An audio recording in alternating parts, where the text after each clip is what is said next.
सांभाळून बोला, वास्तू तथास्तु म्हणते. आपण लहानपणापासून हे ऐकलं असेल, पण या वाक्याचा खरा अर्थ काय?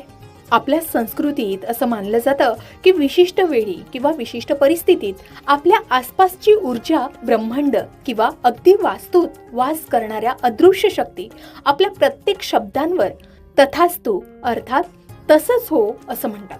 म्हणजे तुम्ही जे काही बोलाल तेच तुमच्या आयुष्यात घडतं. ही फक्त जुनी समजूत नाही, तर यामागे आध्यात्मिक आणि काही प्रमाणात वैज्ञानिक आधारही आहे.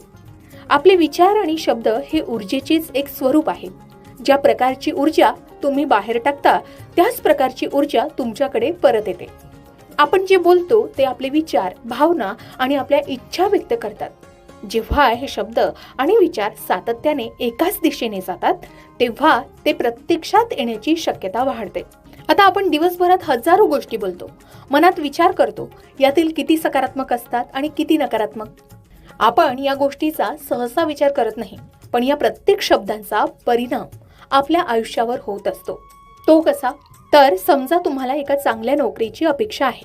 तुम्ही जर सतत मला कधी चांगली नोकरी मिळणार नाही, माझ्यात तेवढी क्षमताच नाही असं बोलत असाल तर तुमच्या मनात नकारात्मकता निर्माण होते. ही नकारात्मकता तुमचा आत्मविश्वास कमी करते आणि मुलाखतीतही त्याचा परिणाम होतो. या उलट मी माझ्या क्षमतेनुसार उत्तम नोकरी मिळवणार आहे, माझ्याकडे योग्य संधी येईलच असं सकारात्मक बोलल्यास तुमचा आत्मविश्वास वाढतो. तुम्ही अधिक प्रयत्न करता आणि चांगल्या संधी तुमच्याकडे आकर्षित होतात. लग्नाबाबतही तसंच आहे. अनेक अविवाहित तरुण तरुणी माझ्या नशिबात लग्नच नाही, मला कधी चांगला जोडीदार मिळणार नाही असं बोलतात. यामुळे ते स्वतःच आपल्या मार्गात अडथळे निर्माण करतात.